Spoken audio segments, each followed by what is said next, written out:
morning. This is the last lecture in the second unit. It deals with dynamometers. Very beginning of brakes and dynamometers introduction part, I have stated the difference between a brake and dynamometer. So once again in 1 minute we can discuss the main difference between brake and dynamometer. Then we will see the classification of dynamometers, and we will see various dynamometers, how they work and what is the analysis you require, and if time permits we solve one problem on dynamometer. Both brake as well as a dynamometer will serve the same purpose, but the only difference is in brake there is no provision to measure how much of energy is either absorbed or dissipated, whereas in case of dynamometer there is a provision that you can measure the amount of the power absorbed or transmitted in the process of applying the brake. Okay, that is the only basic difference between a brake and dynamometer. Okay, so basically dynamometers are classified in two types. One is absorption type dynamometer and another one is a transmission type dynamometer. So you can see a dynamometer is a brake incorporating a device to measure the frictional resistance applied. That is the only difference.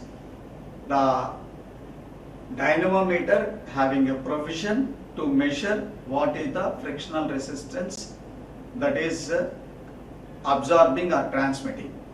Okay, so there are two varieties under this category dynamometers. One is absorption and another one is transmission.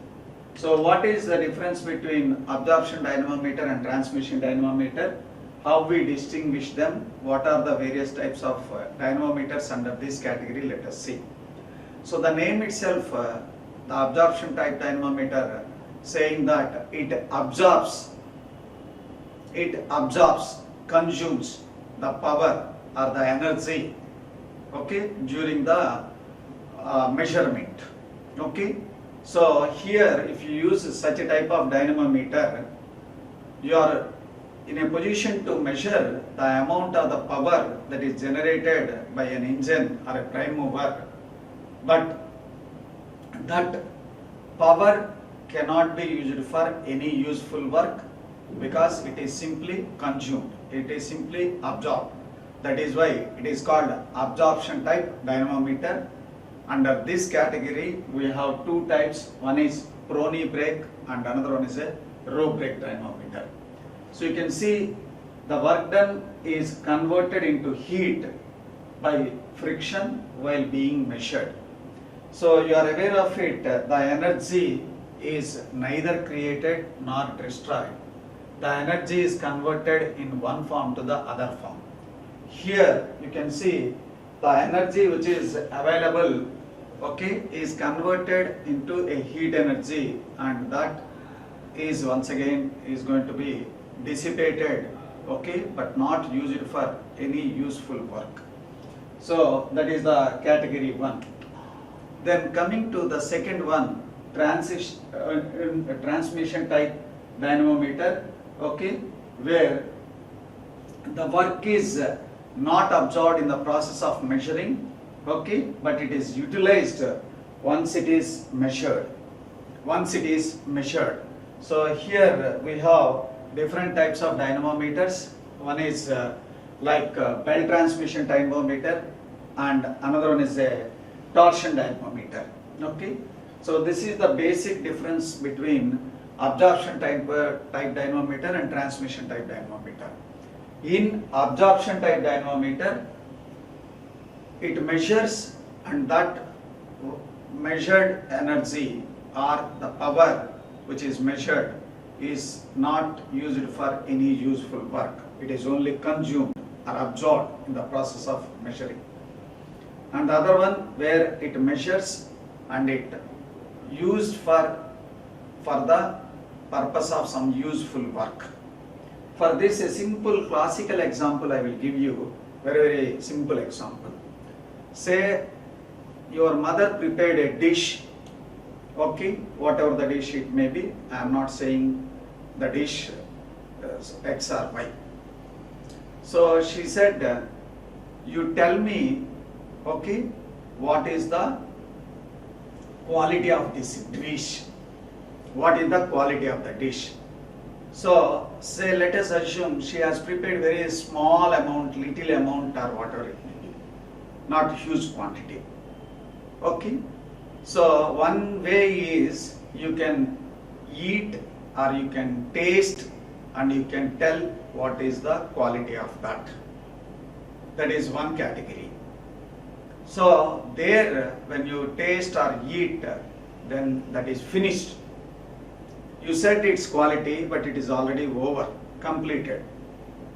But in the second case, without tasting, you may have certain experiences like observing its texture, observing its color, or observing its smell. You can judge the quality of that food.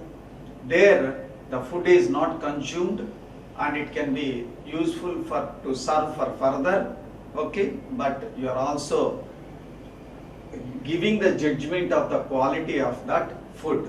That is a simple example. One case you are consuming and telling, and one case without consuming, you are just simply by looking or smelling or whatever the other means without consuming that, you are able to tell the quality of the food. Okay, so that is the simple difference between absorption and transmission type dynamometer. Let us see first the absorption type dynamometers. One of the common dynamometer is Prony brake dynamometer. How this dynamometer works and what is the mathematical equation you require to find out its power of the equipment. Let us see. So you can observe here, there are two wooden blocks.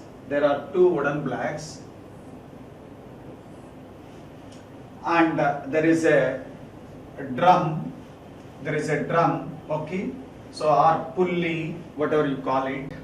So this is actually coupled to a prime mover or an engine or whatever it may be. So the device which we want to find out the power of that particular equipment. So this is revolving, and the wooden blocks are given a shape such a way that this contour will match with these wooden blocks. So when this is revolving and there is a friction between this pulley material and this wooden blocks, okay, so that friction will cause the carrying these wooden blocks along with this pulley. In my case here, that pulley is rotating counterclockwise, so the frictional force is in this way. So they will try to lift the wooden blocks because they carries the wooden blocks along with the pulley. So I will make an arrangement such a way that so these wooden blocks will not be lifted up this, and they will be there by holding them under certain force. You can see the wooden blocks are connected to a lever where at the end of the lever we'll put certain weights. Suppose if you put a sufficient amount of the weight here, then the downward force which it gives, okay, due to the self weight of this W and its moment W into L will be equated to the frictional force into its distance which we get here is equated. So that it will be horizontal position. The lever will be in the horizontal. That means it is in equilibrium position. That means the external applied force is balanced by the frictional force. So I can write my frictional force in terms of the load applied, and the frictional torque is the load into distance L. So frictional torque is equal to W into L, where W is nothing but external weights which we added, that is mg, then L is the length of the lever, mgl.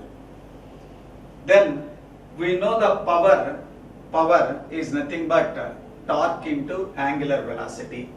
So here T into omega, where the T is nothing but the frictional torque, which is nothing but mgl, and omega is the speed, okay, angular velocity 2 pi n by 60.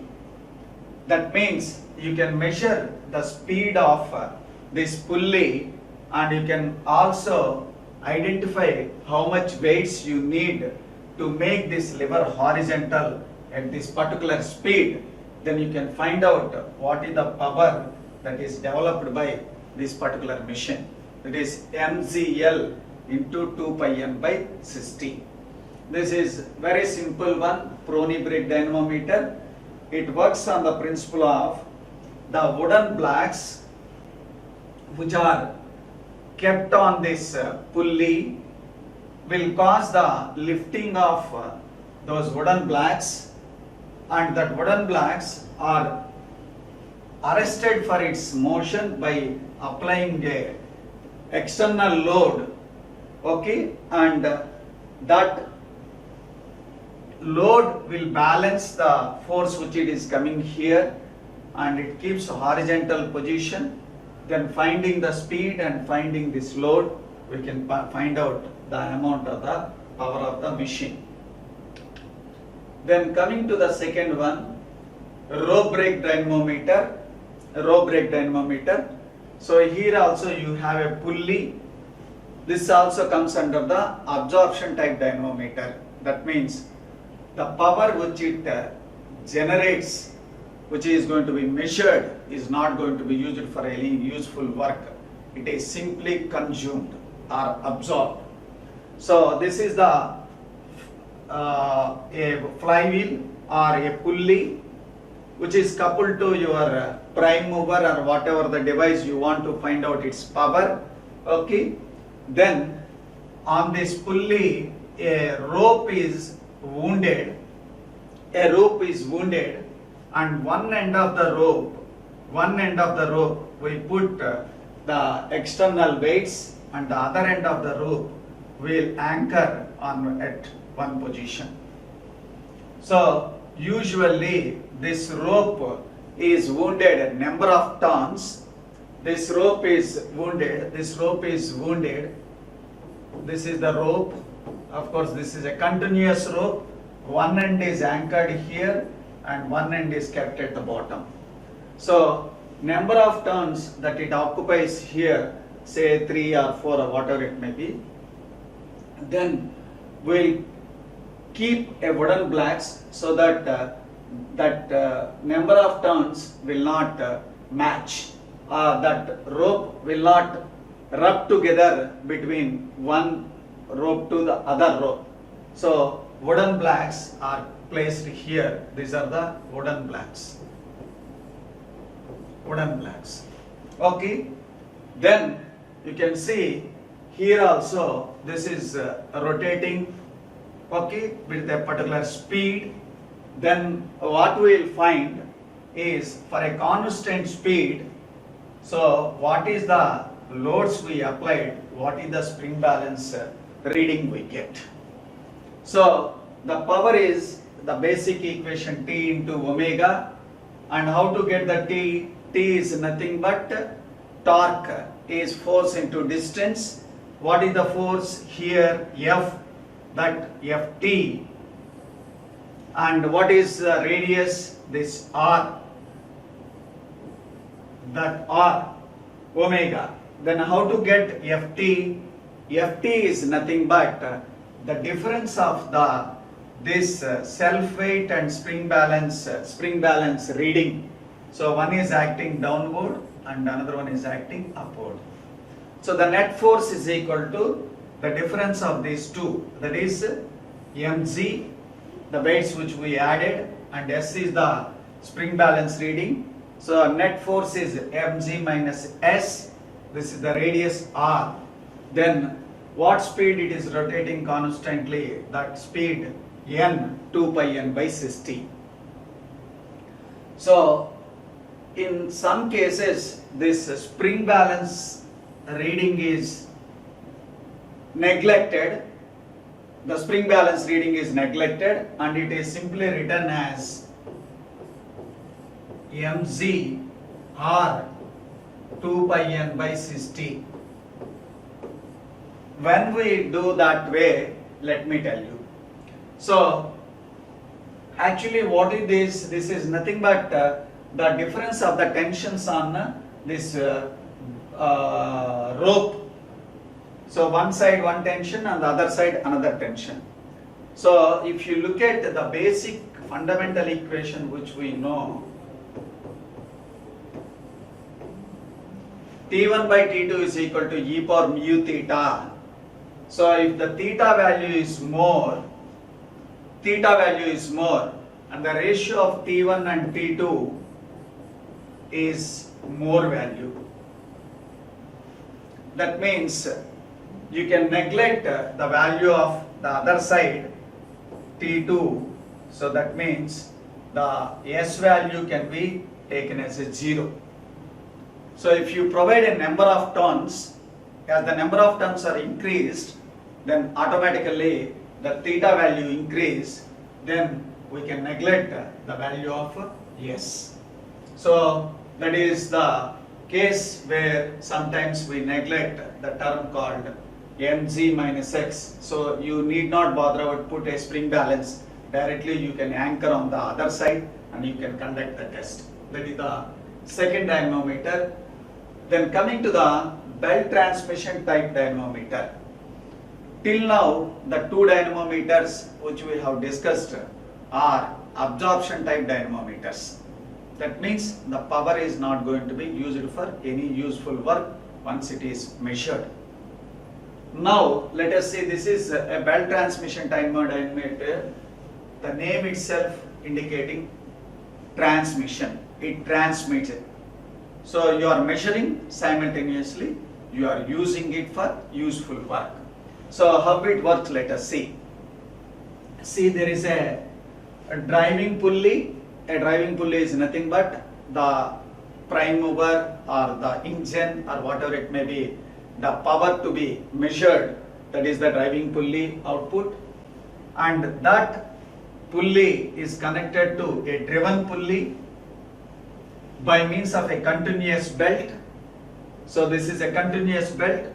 This belt passes over two more intermediate pulleys. So you can see here, this is the pulley 1, this is the pulley 2, they are intermediate pulleys. So the belt is passed over the driving pulley through these intermediate pulleys onto the driven pulleys. Okay, and the driven pulley here and the driving pulley here both are on the same axis, and these intermittent pulleys are anchored on a lever. You can see a lever is there.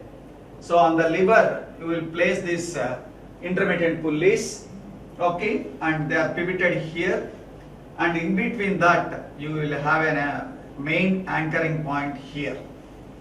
So the distances what we defined from this point, say this is O, left side pulley distance A, right side pulley distance A, okay, from this point center, and from this O to the load applied point is called L. Say here the driving pulley is rotating anti-clockwise. So you are aware of it, leaving side is less tension and reaching side is more tension. That is why I write this is T2 and this is T1. So the same tension will continue. So if the same tension continue here, this becomes T2 and this becomes T1, because this is moving like this and this is moving like this. So there is a balancing mass here. The objective of this balancing mass is initially to balance this lever. Okay, suppose in this case it is pivoted perfectly at the center. If it is not at the center, by means of this balancing mass, we can balance the lever in horizontal. So then the external weights are added to keep the equilibrium position. Okay, then we can write the equation to find out the requirement of T1 minus T2 by taking the moments at O. So let us see, if I take moments at O, I get self weight mg, moments at O, I can write self weight mg, and perpendicular distance is L. That causes a clockwise movement, so I take it as a positive. Then if I see, this is the tension in the upward, which is T1 here and here also T1, like here T2, T2. So T1 plus T1, T21, and it is anti-clockwise, minus 2T1. And what is the distance from fulcrum point to here? A. And T2 is, both are clockwise, 2T2, and the distance is A, which is 0. So just by rewriting them, we can write mgl, okay, minus 2A into T1. So this is minus T1 and this is 0. So we can write T1 minus T2 is equal to mgl by 2A. So once we get the difference of the tensions, you are aware of it, power is equal to simply difference of the tensions into velocity. Okay, so P is equal to T1 minus T2 into V. By finding this M, because A already known to us, because that we have fixed, and we know the L, that is at what location we are placing the load, and M, how much amount of the load is placed we know, then we get T1 minus T2, and at what speed it is rotating once you know, and its diameter if you know, V is equal to pi d n by 60, so you can find out the power which is transmitted. And the next one is epicyclic train dynamometer. So it is also another transmission type dynamometer. In the previous case, we have taken, that is a belt, okay, and whereas here we take the help of gears. So you are aware of epicyclic gear train, which you have studied in KOM. So you can see there is a gear wheel with external teeth, and there is a gear wheel with internal teeth, and there is another gear wheel. So there are 3 gear wheels are there, that is A, B, C. A, okay, then we said C intermittent, B outer. This is a driving, this is a driven, okay, and this is intermittent.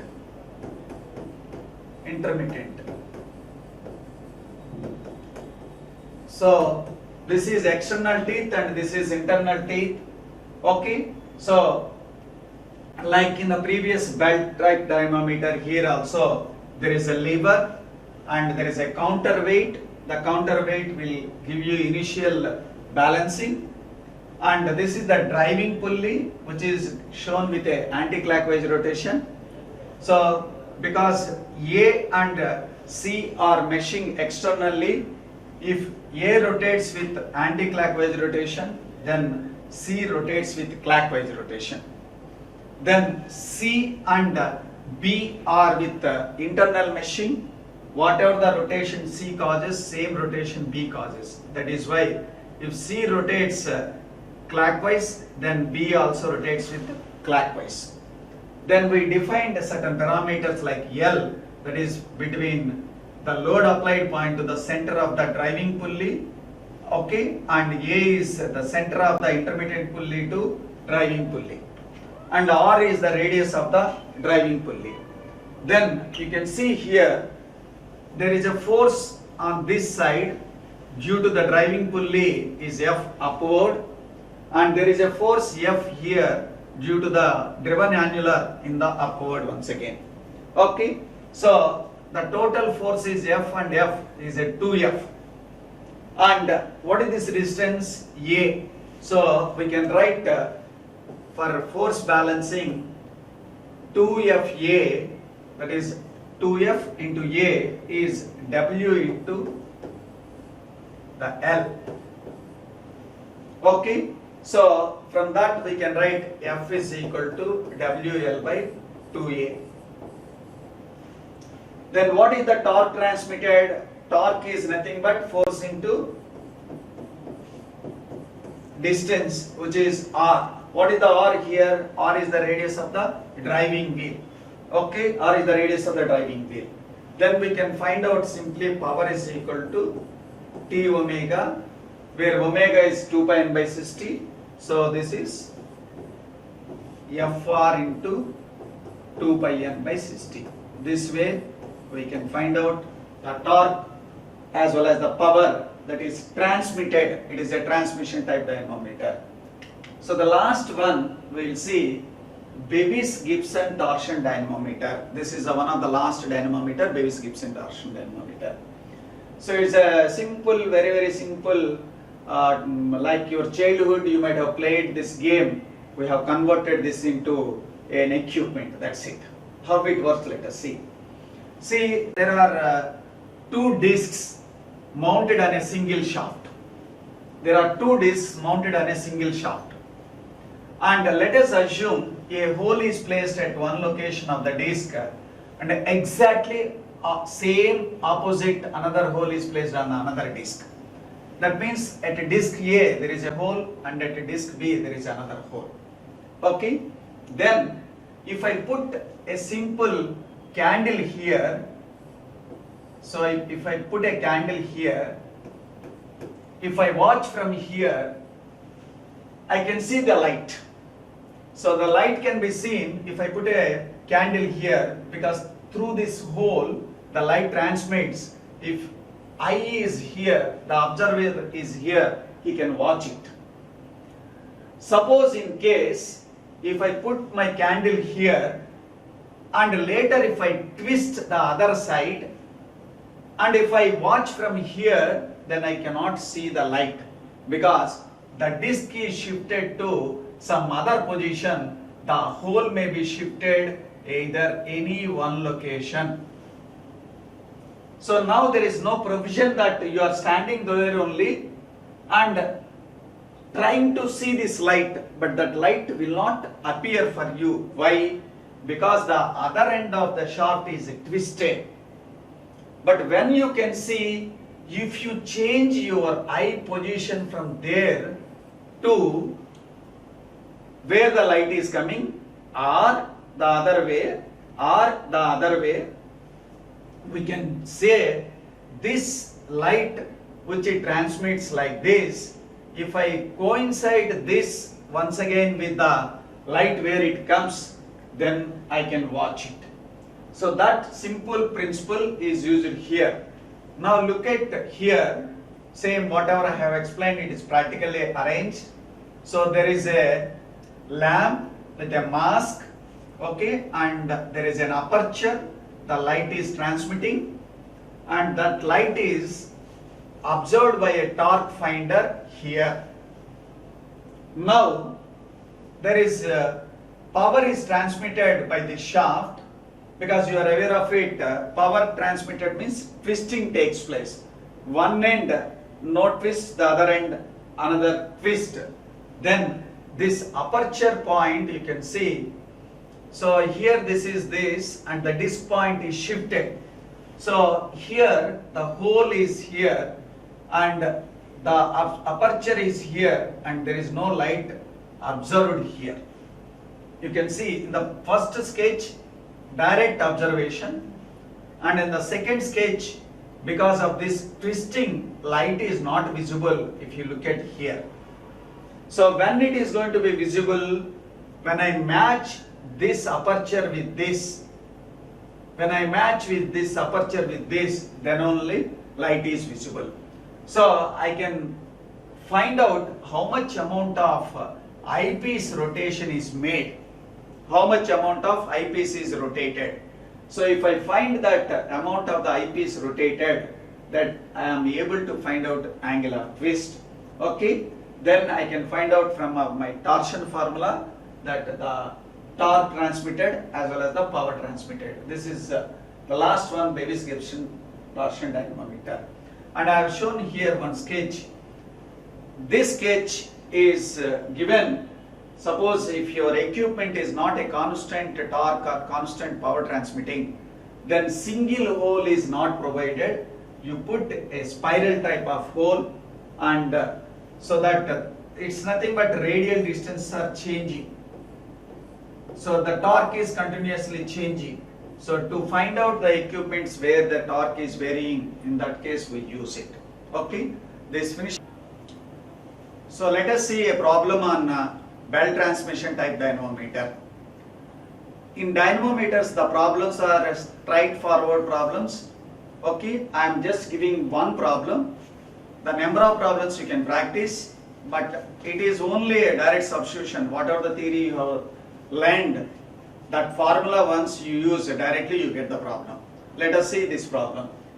In a belt transmission type dynamometer, the driving pulley rotates at 300 rpm.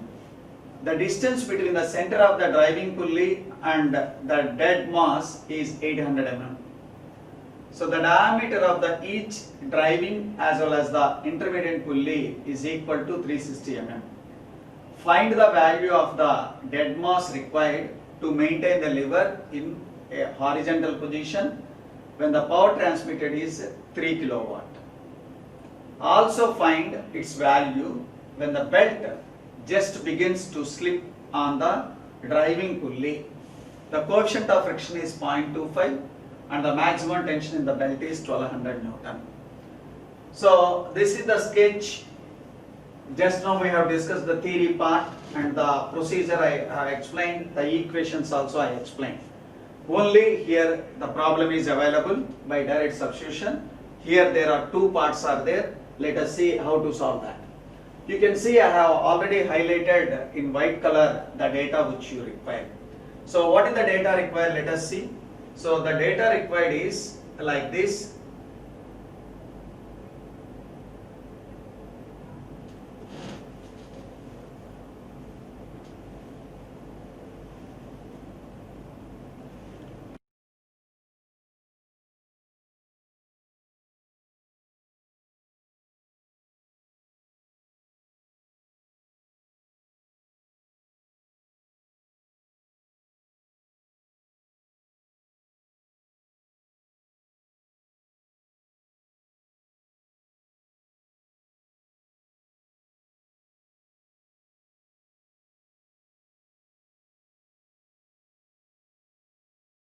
Data is already given in white color, okay, and whatever the data you require, how you proceed the problem, let us see.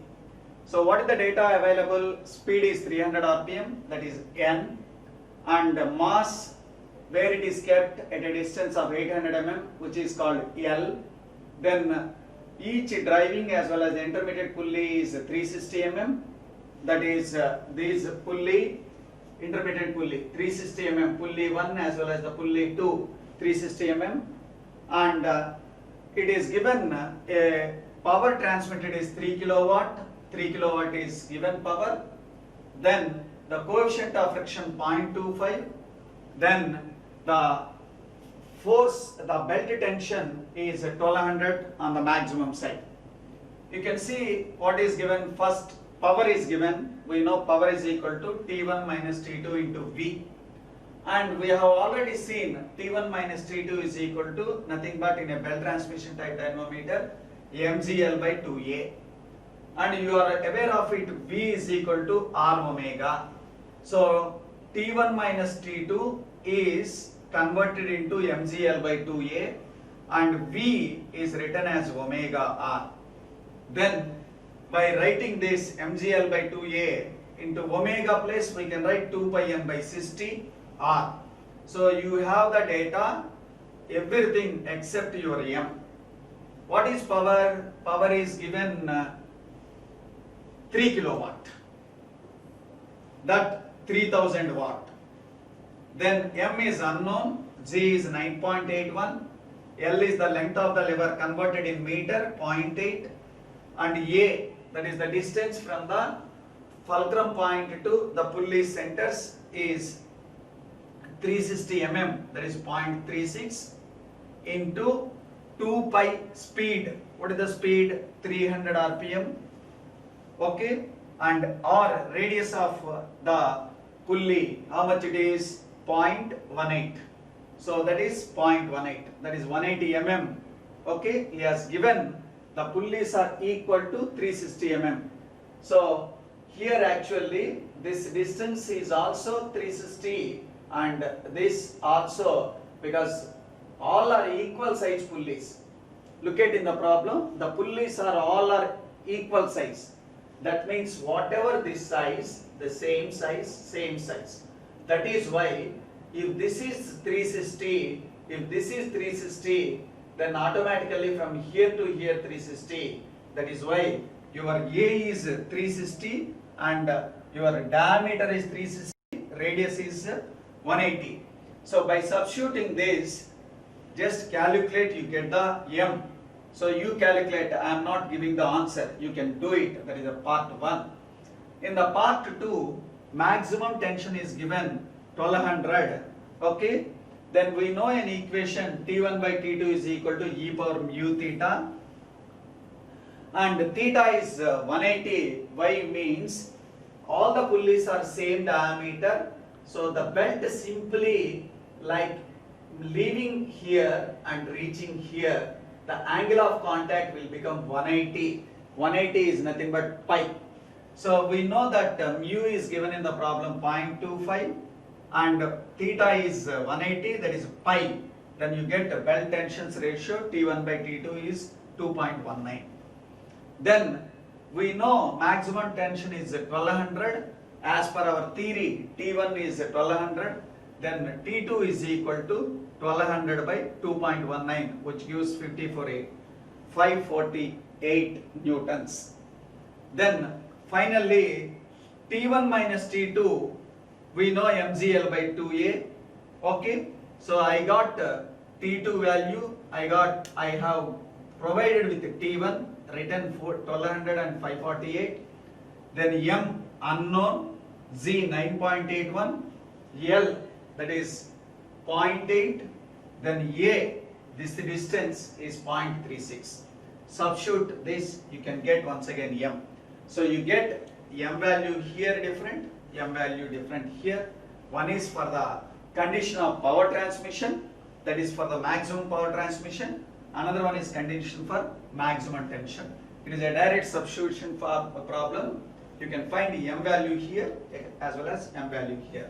So the rest of the problems also will be similar to like substituting the analysis path and getting the answers. Okay, with this we finish the second chapter, that is the friction chapter. It consists of number of topics like basic friction, then you have uniform wear theory, uniform pressure theory, then you have clutches, then you have brakes, and finally dynamometers. Okay, thank you.